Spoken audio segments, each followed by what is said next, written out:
확진자가 이틀 연속 10명대를 기록했습니다. 방역당국은 감염 경로를 알 수 없는 깜깜이 감염이 늘면서 이태원 클럽발 확산 때보다 더 우려된다며 대규모 집회 금지 등 고강도 거리두기 실천을 요청했습니다. 집중호우 피해를 입은 남부지방 11개 시군이 특별재난지역으로 추가 지정됐습니다. 하천 범람 피해 지역에서는 제방과 같은 수방시설 설계 기준을 강화해야 한다는 목소리도 나오고 있습니다. 집중호우로 마을 전체가 물에 잠겼던 강원도 철원 마을은 주택 곳곳이 폐가처럼 변한 가운데 힘겨운 복구 작업이 이루어지고 있습니다. 전북 지역은 국도와 지방도 40여 곳이 끊기거나 부서졌습니다. 서울 집값 상승세가 주춤한 가운데 거래도 사실상 실종됐습니다. 당분간 관망세가 예상되는데 전세값 추이와 호재 지역 과열 여부가 변수가 될 것으로 보입니다. KBS 취재 결과 최근 5년 동안 16명의 노동자가 빗속에서 작업하다 숨진 것으로 확인됐습니다. 천재지변이 우려될 때 사업주의 예방 조치는 제대로 지켜지고 있는지 연속기획 일하다 죽지 않게 해서 점검합니다.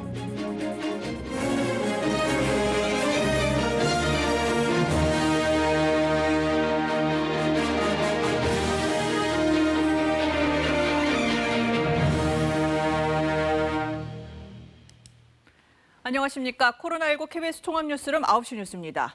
모처럼 해가 났지만 폭우 대신 폭염이 기승입니다. 날씨와 피해 복구 상황은 잠시 뒤에 살펴보고요. 다시 확산세가 심상치 않은 코로나19 소식으로 시작하겠습니다. 확진자는 하루 새 56명 늘어서 이틀 연속 50명대를 기록했는데 특히 국내 발생이 47명으로 급증했습니다. 서울과 경기도에 집중됐는데요. 롯데리아 종사자 모임과 요양병원, 교회, 또 학교 등을 통해 번져나갔고 부산의 한 고등학교에서도 최소 3명이 확진돼서 이 학생과 교직원 등 1000여 명에 대한 전수검사가 진행 중입니다. 방역당국은 서울 이태원 클럽 관련 확진자가 폭증했던 지난 5월보다 지금이 더 위험하다고 강조했습니다. 이런 가운데 의사협회는 내일 집단 휴진을 예고했고 보수와 진보단체는 광복절 대규모 집회를 강행하기로 했습니다. 첫 소식 오한솔 기자입니다. 이미 확진자 11명이 나온 롯데리아 종사자 모임과 관련해 서울에서만 최소 3명이 추가로 확진됐습니다. 접촉자들의 검사 결과가 아직 마무리되지 않고 있어서 더 늘어날 가능성도 있습니다. 지난달 강제 철거 허가가 난 서울 사랑제일교회에선 4명이 더 늘었습니다. 경기도 용인시에 있는 우리제일교회에서는 교인 확진자가 나온 지 사흘 만에 모두 12명의 환자가 확인됐습니다. 기존 집단 감염 사례에서도 확진자가 계속 나오고 있습니다. 서울 강남구 역삼동의 한 오피스텔에선 추가 감염자 3명을 조사했더니 경기 광주시 일가족 환자와의 연관성이 드러났고 서울 중구 통일상가에서도 상인 2명이 확진됐습니다. 임시 선별진료소를 별도로 설치해서 A동과 B동 상인 등 약 280명에 대해서 선제 검사를 진행하고 있습니다. 서울 관악구 요양병원에선 입소자 2명이, 경기 용인시 죽전고등학교에서도 학생과 가족 등 3명이 추가로 확진돼 2학기 개학을 앞둔 교육당국을 긴장시키고 있습니다. 방역당국은 휴가철을 앞둔 지금 수도권은 일촉즉발의 상황이라며 특히 동시다발적으로 전파가 이어지고 있어 지난 5월 이태원 클럽 때보다 유행 확산이 더 우려된다고 강조했습니다.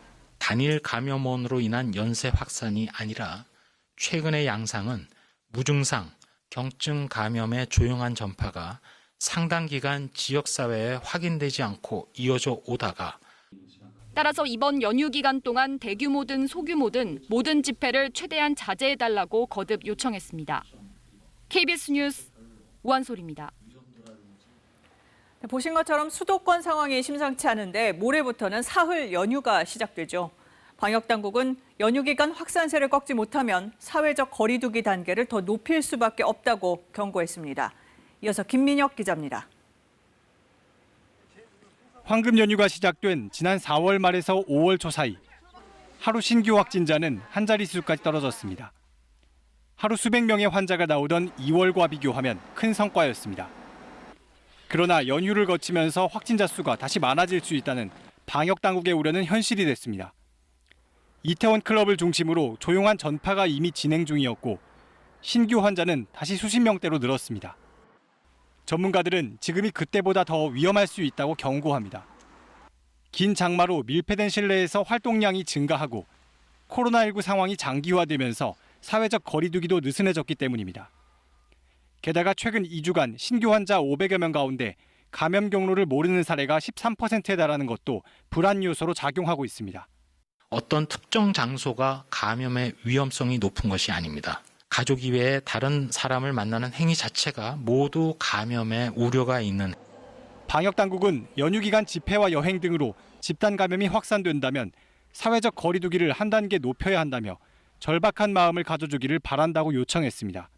이런 가운데 광복절인 모레 민주노총과 보수단체들이 대규모 집회 강행 의사를 밝히자 서울시는 7개 단체에 대해 집회 금지 명령을 내렸습니다. 집회 강행 시 집회 금지 조치를 위반한 주최자 및 참여자에 대해 고발 조치 및 구상권도 청구할 예정입니다. 아울러 내일 의사협회의 집단휴진을 놓고도 정부는 환자 희생을 담보로 한 극단적인 방식을 자제해달라고 호소한 반면 전공의들은 현장의 목소리를 외면하지 말고 통보나 명령이 아닌 대화에 나서라고 반박했습니다. KBS 뉴스 김민혁입니다. 네, 지금부터는 폭우 피해 소식입니다. 전북 남원과 경남 하동군 등 남부지방 11개 시군이 2차 특별재난지역으로 선포됐습니다. 신속하게 복구할 수 있도록 행정 예산 지원을 받게 됩니다. 구경아 기자가 보도합니다. 섬진강 제방이 무너져 7개 마을이 물에 잠긴 전북 남원시. 지난 8일 하루 만에 289mm의 기록적인 폭우가 내렸습니다. 섬진강 맞은편인 경남 하동군도 화개장터가 침수되는 등 막대한 피해가 났습니다. 두 곳을 포함해 남부지방 11개 시군이 특별재난지역으로 선포됐습니다. 곡성군과 구례군, 나주시, 담양군, 영광군, 장성군, 함평군, 화순군 등 전남 8곳과 전북 남원시, 경남 하동군과 합천군이 대상 지역입니다. 지난주 1차로 선포된 충북과 충남, 경기도, 강원도 7개 시군까지 포함하면 특별재난지역은 모두 18곳으로 늘어났습니다. 특별재난지역에는 피해 복구와 주민 지원을 위해 국비가 지원됩니다. 주택이나 생계수단을 잃은 피해 주민에게 재난지원금이 지급됩니다. 또 전기요금과 상하수도 요금 감면, 국세 납부 유예와 국민연금 납부 예외 등의 혜택이 주어집니다. 정부는 통상 2주가 걸리는 지자체와 중앙정부의 피해 조사 대신 긴급 사전조사를 실시했습니다. 피해액이 선포 기준을 넘을 것이 확실하면 최대한 빨리 대상 지역을 선정하기 위해서입니다. 향후 정부는 특별재난지역 선포 기준 충족 여부가 불확실한 지역은 읍면동 지역을 포함한 피해 조사를 거쳐 신속하게 추가 선포를 추진할 계획입니다. 정부는 중앙재난피해 합동조사단을 꾸려 1, 2차에 포함되지 않은 지역을 중심으로 일주일간 본격적인 피해 조사를 진행합니다. 아울러 원상복구 차원을 넘어 피해가 재발하지 않게 개선하고 이상기후에 따른 집중호우에 대비할 수 있도록 복구비를 책정할 예정입니다. KBS 뉴스 구경합니다. 네, 경남 하천댐의 저수율과 방류량, 또 방류 시점 등을 놓고 논란이 수그러들지 않고 있습니다. 피해 주민들은 30-40%였던 여름철 저수율을 올해 왜 갑자기 80% 이상 높인 거냐고 묻고 있는데 수자원공사는 가뭄을 대비하기 위해서라고 설명하고 있습니다. 차주아 기자가 취재했습니다. 집중호우가 내린 지난 8일, 합천댐은 사상 최대치인 초당 2,600여 톤의 물을 환강으로 방류했습니다. 환강 하류 주택 80여 가구와 농경지 435헥타르가 순식간에 잠겼습니다. 관리 규정에 따르면 댐은 봄, 가을, 겨울은 상시 만수위를 유지해 물을 확보하고 6월 중순부터 석 달 동안은 이보다 낮은 홍수기 제한 수위 아래로 낮춰 호우에 대비해야 합니다. 그러나 합천댐은 홍수기 제한 수위와 상시 만수위 기준이 176m로 동일했고 호우가 쏟아지기 직전인 지난 6일 수위는 175.2m에 이르렀습니다. 여름철 저수율은 지난해부터 급속히 높아졌습니다. 지난 2018년까지 합천댐의 6월에서 8월 저수율은 평균 30에서 40%로 낮았고 아무리 높아도 60% 선이었습니다. 하지만 지난해 7월부터 저수율이 평균 70%까지 치솟더니 올해는 80%를 넘었습니다. 이에 대해 수자원공사는 가뭄에 대비해 물을 충분히 확보해야 한다는 관리 지침대로 운영했다고 밝히고 최근 2년 동안 강수량이 늘면서 저수율이 올라갔다고 해명했습니다. 그리고 홍수기 중에도 마른 장마가 온다든지 또 강우 부족에 이제 대응하기 위해서 이제 관련 규정에 따라서 저희는 이제 상시만수의 수준으로 댐을 운영하고 있었다 이렇게 이해해 주시면. 합천군은 올해 4월과 6월 수자원공사 측에 여름 전에 합천댐 수위를 낮춰달라고 요청했습니다. 그러나 이 요청은 끝내 받아들여지지 않았습니다. 재대책 기간 안에는 수위를 좀 낮춰서 관리해달라고 요구를 했는데 그게 관철되지 않은 게 하류 주민들은 그 2,700톤이 내려오면은 한강이 어떻게 변한다는 것을 이때까지 경험을 못 해봤기 때문에. 합천군 주민 500여 명은 내일 환경부를 찾아 합천댐 방류로 인한 침수 피해를 규탄하는 집회를 열 예정입니다. KBS 뉴스 차주합니다. 네, 이번엔 전북 남원으로 갑니다. 하천의 범람을 막는 제방 같은 시설은 적게는 50년에서 많게는 100년 이 폭우에 견딜 수 있도록 만들어집니다. 그런데 이번 집중호우엔 속절없이 무너지고 말았습니다. 유진휘 기자가 보도합니다.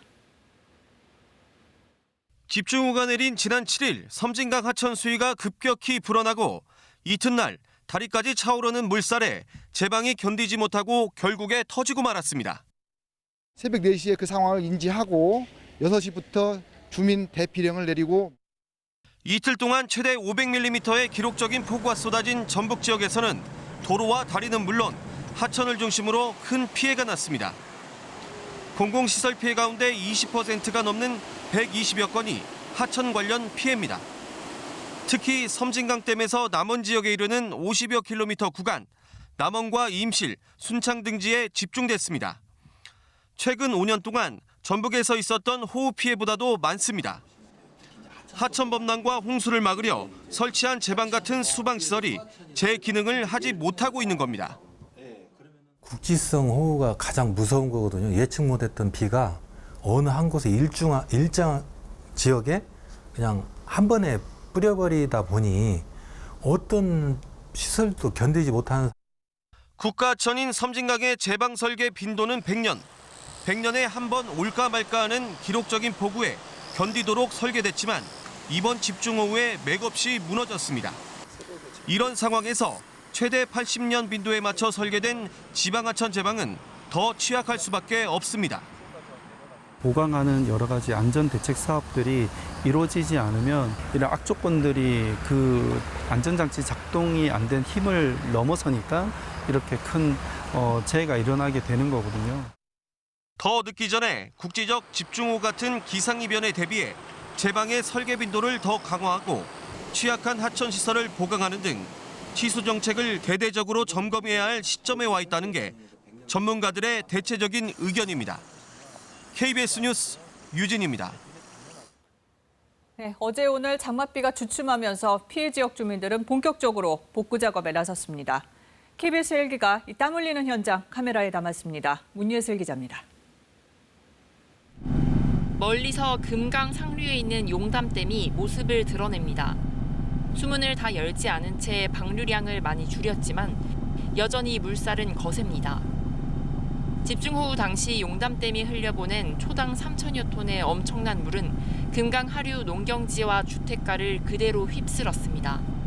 인삼밭 가림막 위에 묻은 토사와 쓰러진 나무들로 당시 물살이 얼마나 거셌는지 짐작할 수 있습니다. 여전히 물이 채 빠지지 않아 길이 끊긴 밭은 섬이 돼버렸고 강으로 거대한 쓰레기 더미가 흘러들었습니다. 이번엔 주택 60여 채가 침수되며 특별 재난지역으로 추가 지정된 경남 합천으로 가봤습니다. 농경지에 고인 물은 굴착기가 와서 퍼내도 별 소용이 없고 이미 부서진 가구들도 어떻게 손을 써야 할지 엄두가 안 납니다. 하나라도 성한 물건을 더 건져야 할 상황. 주민들은 가재도구와 옷가지들을 꺼내 말리고 쓰러진 냉장고를 일으켜 세운 뒤 물기를 빼기 위해 문을 열어둡니다. 곳곳에서 찾아온 복구의 손길은 큰 힘이 됩니다. 군 장병들은 망가진 비닐하우스를 정비하고 자원봉사자들도 팔을 걷어붙였습니다. 피해가 컸던 마을마다 수십에서 많게는 수백 명이 모여 복구에 힘을 보탭니다. 역대 최장기간의 장마가 남긴 참혹한 상황. 내일부터 모레까지 중부지방에 예정된 막바지 장맛비가 한 차례 더 고비로 다가오고 있습니다. KBS 뉴스 문예슬입니다. 네, 강원도 철원에는 최근 열흘 남짓 1000mm가 넘는 비가 쏟아졌습니다. 지난해 1년 동안 내린 것과 맞먹는 양인데요. 특히 민간인 통제선 북쪽의 이길리는 마을 전체가 물에 잠겼습니다. 오늘 물 빠진 마을 모습이 처음 공개됐는데 박상용 기자가 현장에 다녀왔습니다. 한탄강 지류가 범람해 마을 전체가 물에 잠겼던 철원 이길리. 비가 그치면서 마을이 다시 모습을 드러냈습니다. 집집마다 복구 작업이 한창입니다. 흙탕물로 뒤범벅된 세간살이는 하나하나 씻어내고 평생의 추억이 담긴 사진첩도 닦아냅니다. 그러나 소혜가 남긴 상처는 쉽사리 지워지지 않습니다. 다른 거야 뭐 다 돈 주고 사고 그러면 되지만 이런 추억 같은 거 사진은 찾을 수가 없잖아요, 영원히. 그래서 마음이 아프고. 창문과 방충망은 모두 떼내 하나씩 씻어냅니다. 나이 든 주민들은 혼자서는 엄두도 못 낼 일입니다. 봉사자들이 와 오셔가지고 많은 도움이 되니까 우리 둘이 하려면 어림도 없어요, 이거요. 얼마나 고마운지 몰라요. 겉은 멀쩡해 보이는 집도 안을 들여다보면 폐가처럼 변했습니다. 벽지를 떼는 방 안은 제 키높이 정도까지 물이 들어차는 적이 고스란히 남아 있습니다. 앞으로 며칠은 더 건조시켜야 하는 상황입니다. 전염병 예방을 위해 긴급 방역이 실시됩니다. 심리 상담사들은 정신적 충격을 받은 주민들에게 조사를 겸한 치료도 합니다. 식사하는 건 어떻게 하세요, 어머니? 식사는 집에서 먹고요. 점심 한 끼만 여기서 먹어요. 하지만 너무 충격이 커 수혜의 기억을 쉽사리 떨쳐내지 못합니다. 이사 가야지. 아무튼 이 동네에서 살고 싶지가 않아요. 말이 3번이지 이게 지금 말이 되는 일이에요. 피해가 컸던 만큼 주민들은 물난리 전의 일상을 되찾기까지 많은 시간이 걸릴 것으로 보입니다. KBS 뉴스 박상영입니다. 네, 이번에는 전북 산간 지역 상황입니다. 도로 수십 곳이 부서지거나 무너져서 주민들 불편이 큰데 이 복구는 올 겨울에나 마무리될 걸로 보입니다. 서윤덕 기자가 취재했습니다. 산 중턱에 왕복 2차선 도로 중간이 송두리째 사라졌습니다. 땅에 고정돼야 할 보호 난간은 허공에 위태롭게 떠 있습니다. 전북 장수 지역에 나흘 동안 400mm 넘는 폭우가 쏟아진 지난 9일. 도로를 떠받치던 흙더미가 무너지면서 도로 100m 구간이 내려앉았습니다. 쾅소리가 나길래 이렇게 보니까 창고에 벌써 물이 차가지고서 막 흙이 덮치더라고요. 그래서 이게 무슨 상황인가 이렇게 올라가 보니까 도로가 이미 끊겨가지고서. 도로가 끊기면서 마을과 읍내를 잇는 이 길의 차량 통행은 이처럼 제한되고 있습니다. 주변 5개 마을에 사는 주민 수백 명이 학교와 병원이 있는 읍내까지 10km 거리를 2배가량 돌아서 가야 합니다. 마을과 읍내를 잇는 농어촌 버스까지 끊겼습니다. 장수 가는 시간이 40분 정도 되고요. 학생들이 다니기에는 엄청 시간이 많이 걸리고요. 병원을 갈래도 지금 약도 갖고 가야 되고 하는데 가지를 못해요. 전북 지역은 이번 집중호우로 국도와 지방도 40여 곳이 군데군데 무너지고 길이 끊겼습니다. 피해 면적이 넓은 일부 큰 도로는 복구하는 데 서너 달 걸릴 것으로 보입니다. 응급복구 비용만 몇 억이 들어가요. 그리고 그렇게 해서 될 일이 아니고 그 안전도 담보할 수도 없고. 산간도로는 빨라야 연말에나 복구 작업이 마무리될 것으로 보여 주민 불편이 겨울까지 이어지게 됐습니다. KBS 뉴스 서윤덕입니다. 남해안 양식장 어민들도 시름이 깊습니다. 강물이 많이 흘러들어서 바닷물에 산소가 부족해진 바람에 특히 홍합과 미더덕 피해가 크다고 합니다. 김소영 기자가 보도합니다. 경남 시내만 저도 앞바다. 어선 위에서 밧줄을 끌어올리자 알맹이 없이 빈 홍합 껍데기들이 줄줄이 달려 올라옵니다. 수확을 앞둔 홍합에서부터 손톱만한 종패에 이르기까지 수확기에 든 홍합 전체의 80%가 죽었습니다. 양식장에는 부패한 홍합에서 나오는 악취가 코를 찌릅니다.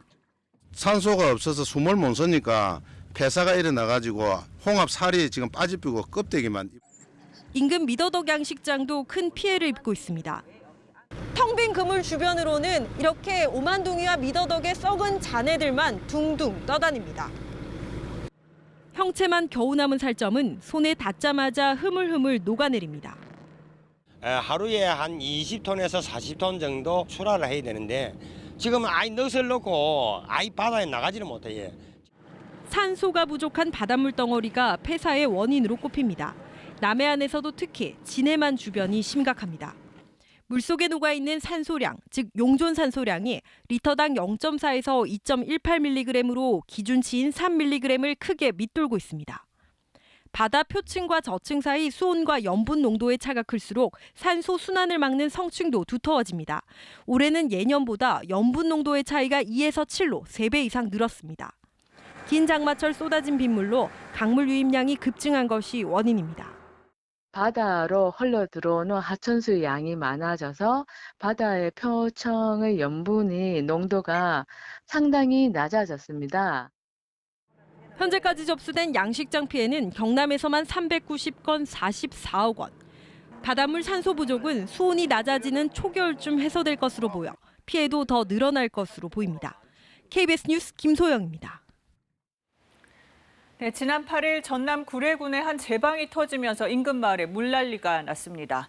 순식간에 아파트 2층 높이까지 물이 차올라서 119 구조대로도 역부족이었는데 다급한 주민들 앞에 낚시용 고무보트 한 대가 나타났습니다. 인근 주민 손성모, 최봉석 씨였어요. 최 씨의 농기계 공장은 물에 잠겼고 건설업하는 손 씨도 자재들 옮기느라 바쁜 상황이었지만 더 급한 사람들 구해야 한다는 생각에 누런 흙탕물 위로 보트를 띄운 겁니다. 이 아파트 창문에 배를 대고 수십 차례 오가면서 구해낸 사람들만 40여 명. 구조가 끝난 뒤엔 물과 전기가 끊긴 사람들에게 구호용품을 실어 날랐습니다. 이 아끼던 보트는 망가져서 못 쓰게 됐고요. 이 집으로 돌아와 보니 집도 공장도 엉망이었지만 이웃을 위해서 땀 흘린 두 사람, 그저 당연한 일 했을 뿐이라고 말했습니다. 장마가 주춤한 사이 더위가 기승을 부리고 있습니다. 하지만 내일부터 장마 전선이 다시 중부지방에 막바지 비를 뿌릴 것이란 소식인데요. 재난방송센터 연결해서 기상 상황 알아보겠습니다. 이정우 기자, 비가 그친 건 반가운데 어제 오늘 너무 더웠습니다. 기온이 얼마나 오른 건가요? 네, 오늘 지역별 최고 기온을 보면요. 노란색으로 보이는 전국 대부분 지역이 30도를 넘었고요. 일부 붉은색으로 보이는 곳 35도를 웃돌았습니다. 제주는 36.1도로 올 들어 가장 높았고요. 대구 등 영남 지방도 35도 안팎까지 치솟았습니다. 서울은 기온만 보면 크게 높지 않았는데요.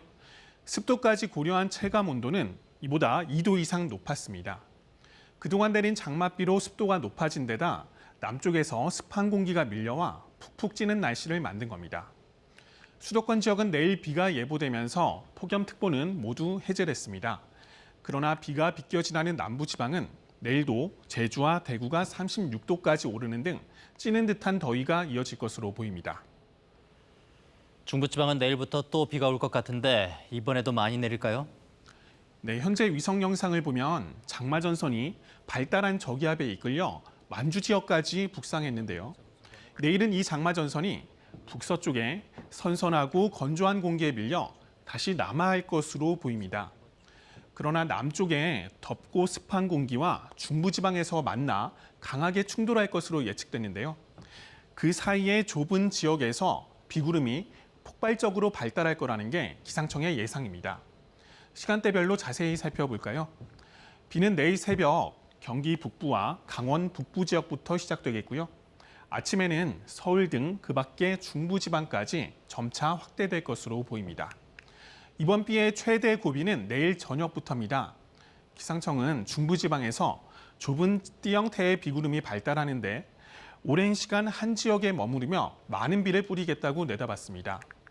토요일인 모레까지 수도권과 강원 영서, 충청 북부 지역에 100에서 최고 300mm가 넘는 큰 비가 예보됐습니다. 비는 토요일 오후부터 점차 약해지겠는데요. 일요일에 비가 그치고 나면 올여름 장마는 사실상 끝날 것으로 보입니다. 산사태나 침수 위험 지역에선 막바지 장맛비에 추가 피해 없도록 각별한 대비가 필요합니다. 지금까지 재난방송센터에서 KBS 뉴스 이정훈입니다. 부동산 대책 후속 법안의 빠른 국회 통과, 그리고 공급 대책까지 발표되면서 집값 상승 속도가 주춤해지고 있습니다. 서울의 이번 주 집값 동향을 볼까요? 매매가 상승률이 0.02%로 일주일 전에 비해 오름폭이 절반으로 줄었습니다. 특히 강남권 아파트값은 10주 만에 상승세가 멈췄습니다. 정부는 오늘 열린 경제중대본 회의에서도 부동산 시장은 시간이 갈수록 하향 안정세로 접어들 것이라며 자신감을 나타냈는데요. 그렇다면 시장의 분위기는 어떤지, 집값 안정을 낙관할 수 있는 상황인 것인지 황정호 기자가 취재했습니다. 2년 전 입주를 시작한 서울 은평구의 한 아파트 단지입니다. 7월 초 63개였던 부동산 등록 매물이 7월 말에는 51개로 줄었습니다. 이 중 실제 거래된 건 단 3건에 불과합니다. 집주인이 매물을 걷어들이고 있기 때문입니다. 12억 5천까지는 거래됐어. 지금 13억이요. 근데 자기 안 깎아주겠대. 먹고 싶은 거지. 각종 세금이 늘어나는 시점이 내년 6월로 정해지면서 급매물이 나오지 않고 있는 겁니다. 수도권 공급 대책 발표로 쫓기듯이 집을 사겠다는 수요도 줄면서 거래는 사실상 실종되는 분위기입니다. 실제로 이번 달 서울 아파트 거래는 317건으로 지난해 6,600건과 비교하면 큰 폭으로 떨어졌습니다. 당분간 이런 관망세가 이어질 것이란 전망 속에 변수는 전셋값 오름세입니다. 전세 매물이 계속 부족하고 그 부족을 호소하는 지역들이 계속 늘고 있거든요. 전셋값이 크게 오른다고 하면 조금만 더 보태면 내 집 마련이 가능하기 때문에 매매 시장을 좀 더 자극할 수도 있게 될 수 있죠. 공급대책 후보지 등 호재 지역으로 꼽히는 곳의 과열 여부도 주시해야 합니다. 특히 행정수도 이전 얘기가 나온 세종시는 이번 주까지 3주 연속 2%대의 높은 상승률을 기록하며 불안 조짐을 이어가고 있습니다. 여기에 이번 주 서울의 한 아파트 청약 경쟁률이 168대 1로 사상 최고치를 기록하는 등 부동산을 겨냥한 뭉칫돈이 여전히 대기 중이란 점도 주택당국이 눈여겨봐야 할 대목입니다. KBS 뉴스 황정호입니다. 네, 정치권 소식입니다. 미래통합당이 오늘 새로운 정강정책의 초안을 공개했습니다. 특징은 두 가지인데 먼저 예전과 달리 구체적인 정책들이 나열됐다는 겁니다. 김종인표 대선 공약집이란 분석도 나옵니다. 또 하나는 일정 분야에서 진보 쪽으로 이동했다는 건데요. 어떤 내용인지 이화진, 신지혜 기자가 차례로 전해드립니다. 비대위원장 수락 일성으로 대선 승리를 내세웠던 김종인 위원장이 먼저 언급했던 것이 기본소득이었습니다. 김이 무럭무럭 나는 빵을 굽는 걸 보고 먹고 싶은데 돈이 없기 때문에 먹을 수가 없어요. 그럼 그 사람한테 무슨 자유가 있겠어. 통합당 새 정강 정책에는 원론적인 수준이지만 기본소득이 가장 먼저 명시됐습니다. 경제 분야에서는 4차 산업혁명과 미래 성장 동력이 혁신 과제로 들어갔습니다. 특징은 정치와 사법 분야로 사실상 통합당의 다음 대선 공약이라는 분석이 나옵니다. 대통령이 임명하는 직위의 대폭 축소, 국회의원 사선 연임 금지, 주요 선거 피선거권 연령 인하, 청와대 민정, 인사수석실 폐지 등이 대표적입니다. 통합당 내 정부 부처에 대응하는 예비 내각을 구성하는 내용도 포함되어 있습니다. 그동안 어떤 정당도 그 개혁에 선뜻 나서지 않았던 부분들을 담기 위해 노력을 했고, 사법개혁에서는 법관이 퇴직 후 일정 기간 정치권에 진출하지 못하게 하고 전관 예우 방지를 추진하겠다고 했습니다. 일부 정책들은 현 정부의 정책들을 겨냥한 것이라는 해석도 있습니다. 자녀 입시 비리와 채용 비리, 성범죄 근절 방안 등이 대표적입니다. 실제로 정강정책 개정특위 관계자는 정책 논의 초반부터 민주당과 정의당 정강정책을 비교하며 초안을 만들었다고 설명했습니다. 새 정강정책은 의원총회를 거쳐 다음 달 전국위원회에서 확정될 예정입니다. KBS 뉴스 이화진입니다. 진보와 보수를 가르는 기준은 여러 가지지만 이렇게 평등과 불평등에 대한 태도가 대표적입니다. 이 기준에 따르면 통합당은 진보로 이동했습니다. 우선 부모의 지위와 힘을 이용해 누리는 특혜를 타파하겠다. 또 누구에게나 교육 기회가 보장되도록 하겠다는 게 대표적입니다. 사회적 배경에 따른 불평등을 개선하겠다는 자유주의적 평등으로 읽힙니다. 자, 경제 분야에서는 8년 만에 다시 경제민주화 구현이 명시됐습니다. 또 사법에 대한 국민 참여 확대, 공적 영역에서 남녀 동수 양성평등을 추구한다는 내용도 진보 성향으로 분석됩니다. 그러나 모든 분야에서 이렇게 좌클릭을 한 건 아닙니다. 자, 충분한 주택 공급과 금융 규제 완화, 또 노동 유연성 확보와 고용 안전망 강화, 탈원전 반대 정책은 유지했습니다. 또 한미동맹 강화와 북한의 비핵화, 또 강력한 안보 등도 기존 보수 성향 정책을 유지한 거로 봐야겠죠. 통합당은 과거 대선이 가까워질 때마다 정강 정책을 고쳤습니다. 2012년 볼까요?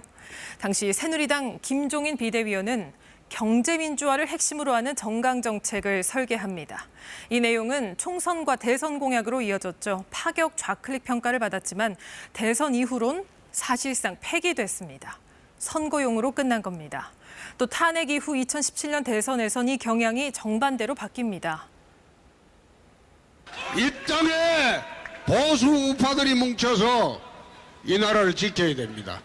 이렇게 보수 결집에 집중하면서 당시 정강 정책에는 애국심, 공권력 집행 같은 표현이 추가됐습니다. 남북 대화는 아예 삭제됐습니다.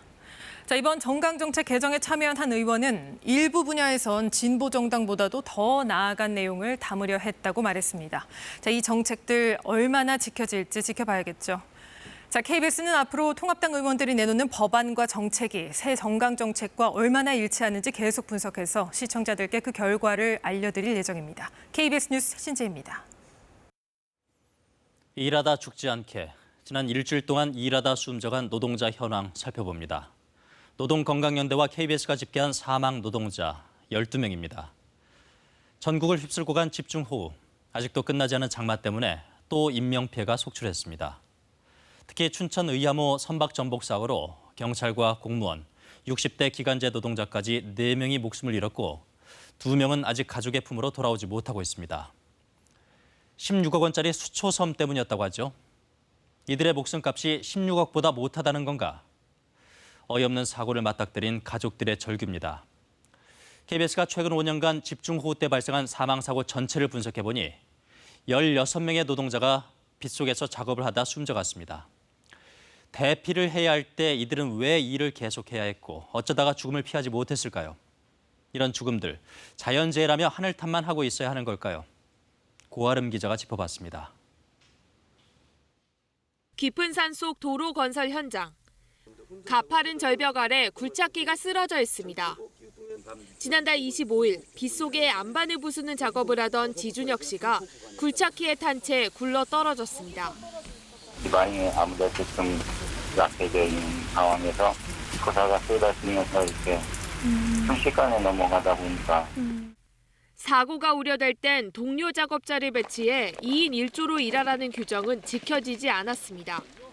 지 씨는 허리와 다리가 골절된 상태로 5시간 넘게 고립됐다가 가까스로 구조됐습니다.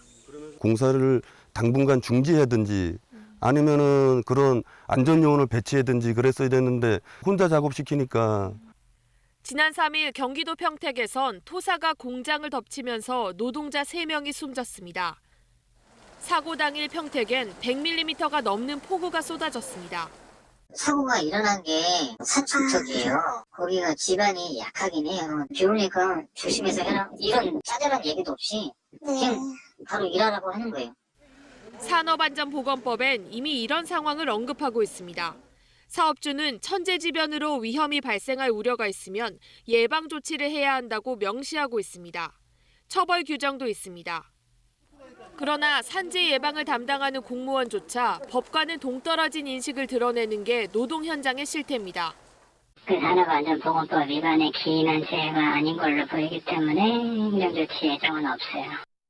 큰 비가 오면은 야, 저 사람들 어떡하지라는 생각부터 가져야 되는데 그게 아니죠. 당장에 우리 물건 몇 개 못 나가는데 그 생각부터 가진단 말이죠. 심각 단계에 들어온 것도 조업을 거기서 계속 했다면은 저는 사실 사업주가 완전히 못 빠져나간다 생각은 해요.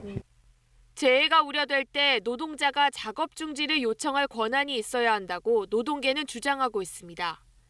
KBS 뉴스 고아름입니다. 휴일에도 심지어 새벽에도 쉴 틈이 없는 택배 노동자들. 하루 정도는 편히 쉬게 해주자는 의미로 올해 처음 시행되는 게 바로 내일로 예정된 택배 없는 날입니다. 국내 택배 산업이 시작된 지 28년 만이라고 하는데요. CJ 대한통운과 한진택배, 롯데택배와 로젠택배, 그리고 우체국 택배까지 이렇게 5개 회사가 참여합니다. 하지만 내일 하루만 쉬게 한다고 택배 노동자들의 삶이 나아질까요? 늦어도 괜찮아. 이렇게 시민들은 벌써 SNS 해시태그 운동을 하는 등 택배 노동자들을 응원하고 있는데요. 하루 반짝 휴가에 그칠 게 아니라 보다 나은 노동 환경을 만드는 게 진정으로 중요하겠죠. 김지숙 기자가 취재했습니다. 택배 없는 날을 하루 앞둔 우체국. 곳곳에 안내 문구가 붙어 있고 접수 창구는 평소보다 한산합니다. 화요일에 받으시는 괜찮으세요? 화요일에? 네. 왜요? 그 택배원들 이거 휴무가 있어가지고. 그럼 안 되는데? 냉동식품을 맡기러 온 고객은 접수가 되지 않는다는 안내에 발길을 돌립니다. 어떻게 하실 거예요? 다시 집에 가져가요. 진짜요? 불편하시진 않으세요? 아니, 괜찮아요. 15년째 우체국에서 택배 업무를 하고 있는 김태환 씨. 하루의 휴가, 모처럼 편히 쉴 수 있다는 생각에 발걸음은 가볍습니다. 궂은 날씨에도 새벽 4시부터 밤 10시까지 쉬지 않고 일하면서 하루의 휴가가 너무도 간절했지만 동료에게 부담을 줄 수 있어 엄두도 못 냈기 때문입니다. 꿀 같은 휴가죠. 저희한테는 되게 필요로 했고. 문제는 휴가 이후 늘어날 업무량에 대한 대책은 없다는 것. 또 노조가 없는 택배사나 쿠팡처럼 고용체계가 다른 곳의 노동자들은 이 하루의 휴가에서도 제외됐습니다. 365일 주야로 이제 계속 배송을 하기 때문에 한꺼번에 쉬는 날이 없거든요. 내년에는 쿠팡에서도 대승적인 차원에서 좀 동참을 했으면. 하루짜리 이벤트에 불과하다는 지적까지 나오는 이유입니다. 정부와 택배업계의 공동선언도 택배 없는 날을 해마다 이어가기로 했다는 것 말고는 근본적인 해결책은 보이지 않습니다. 특히 심야 배송 금지 같은 노동자들의 요구들은 노력한다 정도에 그쳤습니다. 사실상 심야 택배를 허용해 준 것이다. 저희는 이렇게 해석하는 거고 택배 노동자들은 특수고용 노동자라서 일반 근로자들과 달리 노동 시간에 제약을 받지 않습니다. 노동 환경을 바꾸려면 택배 서비스에 특화된 제도가 마련돼야 합니다. 20대 국회에서 물품 분류와 배송에 초점을 맞춘 생활물류법이 발의됐지만 노사 모두의 반대로 상임위 문턱도 넘지 못했습니다. 21대 국회에서도 다시 발의됐는데 입장차는 여전합니다. 올해 과로사로 산재를 인정받은 택배 노동자만 벌써 7명. 코로나19 사태도 길어지고 가장 바쁠 때인 추석 연휴의 연말까지. 택배 노동자들은 또 쉼없는 일터로 나가야 합니다. KBS 뉴스 김지숙입니다. 지난해 형법에 있는 낙태죄 조항이 헌법에 어긋난다고 헌법재판소가 판단했습니다. 올해 말까지 관련법을 손봐야 하는데요. 조만간 법무부 자문기구가 낙태죄 폐지 권고안을 낼 예정이고 법무부도 입법 추진에 나섭니다. 김진호 기자가 보도합니다. 지난해 4월 헌재의 낙태죄 헌법 불합치 결정. 올해 말까지 법을 개정해야 하지만 국회 등에서 논의는 지지부진한 상태입니다. 이런 가운데 법무부 자문기구인 양성평등정책위원회가 낙태죄 폐지 권고안을 사실상 확정해 다음 주 법무부에 제출할 예정인 것으로 확인됐습니다. 일단 권고안에는 낙태는 범죄가 아니라는 내용, 즉 비범죄화 방향으로 개정안을 마련하라고 제시될 예정입니다. 여기에 임신과 출산에 관련된 법이 없는 만큼 이에 관한 권리를 보장하는 내용의 법리를 연구하라는 내용이 담깁니다. 재생산권으로 표현되는데 모자보건법 전면 개정 권고가 유력합니다. 문제는 구체적인 방법입니다. 여전히 찬반 여론이 맞서는 만큼 법무부는 대체 입법에 신중한 모습입니다. 헌재는 의학적으로 태아가 인간에 근접한 상태라고 인정되는 임신 22주 이후부터는 낙태를 원칙적으로 제한하자는 기준을 제시한 상태. 법무부가 입법 과정에서 고려해야만 하는 대목입니다. 하지만 임신 기간을 기준으로 정해도 이를 검증하는 것 자체가 쉽지 않다는 지적이 당장 제기됩니다. 그 당사자 말고는 주수를 파악할 수 없고 그 사람의 말에 의해서 파악을 하게 됩니다. 불명확한 개념을 형법에 넣는다는 것은 형법의 명확성의 원칙에 반하는 문제가 있습니다. 이에 따라 일단 양성평등정책위 권고에서는 임신 주수 기준이 언급되지는 않을 전망입니다. 올해 12월 31일까지 현행 낙태죄 조항을 바꾸지 않으면 그 효력은 바로 사라지게 됩니다. KBS 뉴스 김진호입니다. 네, 모레 15일은 광복 75주년입니다. 일본은 줄곧 일제강점기 갖가지 인력 동원의 강제성이 없었다고 주장해오고 있죠. 그런데 어린 학생부터 여성까지 강제로 동원된 사실을 뒷받침해줄 실명이 적힌 문서들이 처음으로 공개됐습니다. 오대성 기자가 취재했습니다. 일제강점기인 1939년 작성된 학교 수료증입니다. 동덕고등 여학교장에 직인이 찍혀 있고 3학년 김모 학생 이름이 나옵니다. 그 옆으로 근로보국대 생활을 열흘간 했다고 적혀 있습니다. 근로보국대란 일제가 조선인의 노동력을 수탈하기 위해 강제로 만든 노역 조직입니다. 1943년 작성된 군산공립중학교 한 졸업생 학적부에도 근로보국대에서 한계고 개근, 즉 혹한기 훈련을 여러 차례 했다고 기록돼 있습니다. 일제 패전 직전인 1944년엔 대상자가 초등학교 4학년까지 어려지고 동원 기간도 길어집니다. 조선총독부의 학도동원 비상조치 요강에는 근로가 곧 교육이라면서 학생 생도는 모두 1년을 상시적으로 근로할 것을 지시합니다. 학생을 교육이 아닌 노동력 착취 대상으로 삼았다는 명백한 증거들입니다. 14세 이하의 어린이, 조금 더 올라가면 18세까지는 원래 노동력을 착취를 못하도록 되어 있는 기쁜 마음으로 자발적으로 했다? 그거는 상식적으로 이해가 되지 않나. 1941년 매일신보엔 어린이들을 소년공이나 산업전사로 선전하며 모집하는 기사가 실렸습니다. 여성을 대상으로는 백의천사라며 간호부를 모집했는데 침략전쟁에 한 명이라도 더 끌어들이려는 의도였습니다. 일본과의 관계에서 설득과 협의의 근거로 삼을 수 있는 자료들을, 이런 근거들을 찾아내는 게 굉장히 중요하고, 국가기록원 등 연구기관들은 일제의 강제동원을 입증할 자료들이 아직 빛을 못 보고 있다며 예산과 인력 지원을 요청했습니다. KBS 뉴스 오대성입니다. 나는 탄광에서 해방을 맞았다. 울산의 한 시민단체가 강제징용 피해자들의 구술 증언 기록을 모아서 책을 펴냈습니다. 큰 셰퍼드 개가 현장을 돌아다녔다. 도망가면 물려서 죽는다고 했다. 이 조선 청년들의 고통은 울분 섞인 증언 속에 생생하게 담겼습니다. 저녁이 되면 내내 우는 거요, 배가 고파서. 일본 규슈 탄광에 끌려왔던 김주태 씨는 내일을 기약할 수 없었던 그때를 굶주림으로 기억했죠. 연구자들에 따르면 일제강점기 울산에서만 6천 명 넘는 조선인이 강제징용됐습니다. 특히 10대, 20대에 집중됐습니다.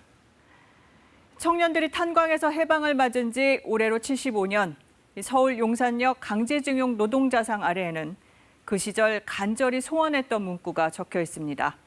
고향에 가고 싶다. 카멀라 해리스 미국 민주당 부통령 후보의 등장으로 미국 대선이 뜨거워졌습니다. 트럼프 대통령은 기다렸다는 듯 바이든과 해리스 공격에 나섰고 바이든 측도 해리스 후보의 표 확장력을 극대화하며 맞섰습니다. 워싱턴 김웅규 특파원입니다. 해리스 상원 의원이 바이든의 부통령 후보로 선택되자마자 나온 트럼프 대통령의 정치 광고입니다. 해리스는 극단 좌파, 바이든은 인종주의자로 몰아붙입니다. Kamala Harris ran for president by rushing to the radical left. Two-party system is good for the South and good for the Negro, good for the black. 최초 흑인 부통령 후보라는 점을 좌파 이념 공세로 그녀를 선택한 바이든이 사실은 인종주의자라고 공격해 이른바 해리스 효과 차단에 나선 겁니다. She was very, very nasty. She was very disrespectful to Joe Biden, the most horrible, most disrespectful of anybody in the U.S. Senate. 펜스 부통령과 함께한 모습도 연출했습니다. 역시 해리스의 등판을 의식한 행보입니다. 언론의 집중 조명 속에 후보 선택 하루 만에 해리스는 바이든과 유세에 나섰습니다. We don't have to accept the failed government of Donald Trump and Mike Pence. 그동안 일방적 공격을 당하면서도 별 대응 안 턴 바이든 후보는 한껏 트럼프 대통령 공격에 나섰습니다. 해리스 의원을 매개로 했습니다. His attacks, calling Kamala, quote, nasty, whining about how she is, quote, mean to his appointees. It's no surprise, because whining is what Donald Trump does best.